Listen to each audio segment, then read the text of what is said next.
Hey everyone, it's Army Gaming. Welcome back to the channel and welcome to a monster analysis on the two brand new Bounty Hunt monsters, the very first Galactic Bounty Hunt monsters, Harpiker and Calamitabyss. So I'm not going to get a chance to do an exclusive first look over the weekend, so I figured an analysis will do just as well.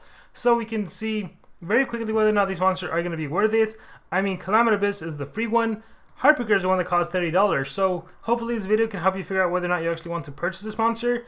We are seeing though that SP is really releasing a lot of previous paywall monsters through various events. Like right now, as the time recording this video, you can actually breed Shrimp Darth Vader, or whatever his name was, right? Shrimp Waiter, whatever his name was. So it's crazy how fast SP is making previous paywall monsters available to players. But with that being said, let's see if this monster is worth or not worth. So, Hardened, Season 1 Fugitive Hater. Persistent at the start of the battle. Tough. 35% chance to not get hit with negative effects. True Vision. You will basically never miss attacks. And this is the main selling point for this monster. He gains Pierce at the start of the battle. You have a status caster Pierce. Keep in mind that Pierce lasts for 3 turns. Alright, life stat 144. Power stat 11055. That's one of the higher power stats in the game. It's the 3rd highest stat in the game. Speed 8239. Thunder Metal. Alright, Sword and Trap, so increased power output. Trap, Slumster Trap, you can recover stamina. I think Families, he'd be pretty good in the Families book. Good Legions, there's a lot of competition. Probably you wouldn't use him there. But I can see this monster being used in Families, at Adventures.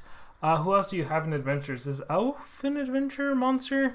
I don't know my books that well. But let's see what he can do. Moderate Thunder Damage, Electrified. 0 cooldown, 30 stamina. Whoops. Let's exit out of there. Tentative Shot, Moderate Thunder Damage, and a damage boost, so this can help set up for your next attack. Apply Sea Hater and a 25% damage boost to itself. So any sea monster is in trouble with this guy. You give yourself a 25% boost, which obviously can stack with a 50 and a double and a triple. And then the Sea Hater is triple damage against any sea monster. So if you get this monster, he uses the skill, then you turn something into him, that can be deadly. Hipfire Stance deals heavy thunder damage to an enemy, applies double damage to itself. How much you want to bet that this is a sea monster? Yup. Alright, so deals heavy thunder damage. So, and applies double damage. So this is a really good skill. First of all, any water monster on the enemy side, they're in trouble. They're in serious trouble because it's a thunder-based attack. And then you set up double damage, so then you can do another attack after that. So even if it's a weak attack, like Tentative Shot, hey, that goes from 30 to 60. So keep that in mind. And of course, you can always use your Nature Beast for that 25% boost on top of everything. So I think he'll definitely be deadly for those one-shot kills. Conductive Techniques, Electrified Thunder Weakness, that's irrelevant. You wouldn't run that. And then Harpoon Shooter deals massive metal damage. Every single light monster has to worry, because this monster is going to be OTKing them. I'm talking about Uriel, I'm talking about Galvanus, I'm talking about Cherub Cupid, Serpentex. Funny enough, Serpentex, yeah, he's awesome. Funny enough, they can all hold revival lessons, so even if you were to kill them, they'd come back to life. But I mean, massive metal damage, yeah. And again, you have Pierce at the start of the battle. This guy's a killer. And you'll notice he doesn't have any Pierce reapplying skills.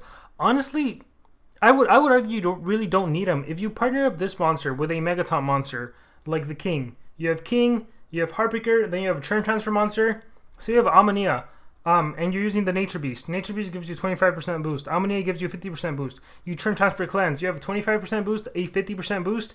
Maybe you're doing the Sword to increase your damage output, Laser Beam Sword. Okay, if your stamina gets drained after you attack, you have a Trap to recover your stamina.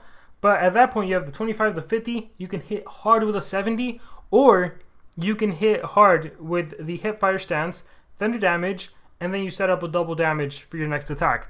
So I think this is like a OTK one-shot. He will one-shot a lot of monsters. So is he like a necessary must? No, I don't. He's not going to be for PvP purposes. He's not going to be replacing the Cherub Cupids. He's not going to be replacing the Serpentexes in terms of usage.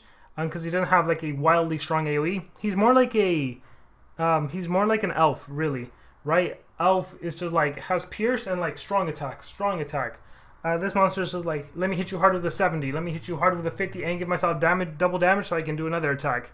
So I like him. I'm personally not going to be buying him, but I actually do really like him. I think the monster design is pretty sick too. Right now, there's not really any good monsters in the rank up survival dungeon. So if you were to spend money on this monster, he would be one that you definitely take in the rank up survival dungeon and utilize him. Triple damage for 1 turn, heavy thunder damage, applies bleed and shock. This is cool because you give yourself the triple damage first and then you deal the heavy thunder damage. That's awesome. But yeah, that as far as the pierce, that only does last for those first 3 turns. But again, partnered up with a Megaton monster, you don't got to worry about being cleansed away or anything like that. And we are getting some relics or talent. Oh, actually, in that case, if you use Holter's Gun on this monster, that's the one if the enemy falls to like 25% of their life, you get an extra turn. You could purposely use your weak skills like your tentative shots, like your hip fire stance to get the enemy below that 25% mark, get yourself an extra turn. You set up with a boost and then you do your harpoon shooter and you OTK someone. So yeah, definitely viable monster, I would say. I like him a lot. I don't know, I might change my mind and might buy him. Let me know in the comments below. Are you going to purchase this monster, not purchase this monster? Because I'm tempted to just get him and then use him rank up survival dungeon and rank him up. Because, I mean, ideally you need him at rank 5 for that pierce, so that'll take a while. Alright, let's talk about Calamitabyss. So this is a free-to-play monster. Funny enough, this monster has a higher power stats, 11,088. Whereas here we have 11,055. 33 points is not too big of a difference. But it's actually tied with that of Duke Shrimp. Oh, that's it, right? Just came to me with Duke Shrimpwaiter. The monster with the highest power stat, funny enough, is still Brigadier Holter. But yeah, second highest power stat in the game. Life stat 142, speed 82. Water monster, hardened, immune to bleed, self-possession immunity. As far as stats go, as far as trait goes, whatever. Sea spirits and undead, armor and amulets. Low water damage. Oh wow, he has an instant kill. These monsters that have instant kills are always interesting to me because, hey, why not just put them in defense? Maybe you get lucky. You know, maybe you instant kill someone that normally you wouldn't be able to kill. Void Eyes, 4 turn death countdown. Don't like that. Moderate water damage to enemies, applies drowned. Merc Luck, 3 turn death countdown and drowned. 25% chance of instantly defeating an enemy, 5% if it's a boss. Another instant kill. Removes 40% of total life from an enemy, 25% chance of instant killing. I gotta say, I like this monster because of the instant kills. A 1 in 4 chance to instant kill. I wouldn't be opposed to giving this monster 2 speed and a life rune so you can stay alive and do it more, or just 3 speed, have him go first, and hopefully get that instant kill in. Abysmal Stare deals heavy water damage, 2 turn death countdown. That skill is actually pretty cool. A 2 turn death countdown on the enemies. Like, can you imagine running Uriel with like a demonic pack? And then you run this monster who also has a death countdown, so even if the enemy cleanses, hey, you have another death countdown on your side. I mean, I can see this monster being 3 speed, you death countdown everyone, then you just deny them, you freeze them, you do whatever you have to. Activate cooldowns, whatever. So interesting plays you can do with this monster. You have a high power stat, but looking at your damaging skills, 30, 55, 55, you have 3 skills that deal damage, the rest are zeros. Actually 20 if you come out. You have 4. Yeah, this monster's interesting. I actually like this monster quite a bit. I would probably do 3 speed and be like Lacerate and Prey, again 40% total life, and then 25%.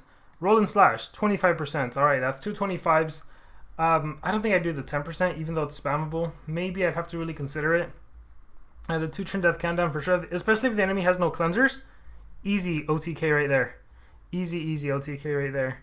You always got to watch out for taunt and dodge area, but that's always a thing. Yeah, I like the monster overall. So life and speed or 2 speed, team speed, some combination of life, speed. He could be very interesting. Crimson Waters removes 50% of total life from an enemy, removes 25% total life from enemies, heals itself by 50, gives stamina to itself. Again, he is a sea monster, so this monster is meant to like destroy him with that Sea Hater. But would you really do Sea Hater 25% damage boost when you have these other skills? Probably not. I think this is one of the first monsters that can really utilize Holter's Gun at rank 1. He's at rank 5 when you have that self-pierce. That's where you can utilize Holter's Gun. So I like the monster. Calamitabyss is, you're basically gonna get him for free if you just play the event. So I mean, you don't gotta worry about this one. But this is the guy. I want to know what you guys think. Let me know in the comments below. Are you gonna purchase this monster? Or are you just gonna wait it out? Any thoughts in the comments below? Thank you very much, and remember to subscribe.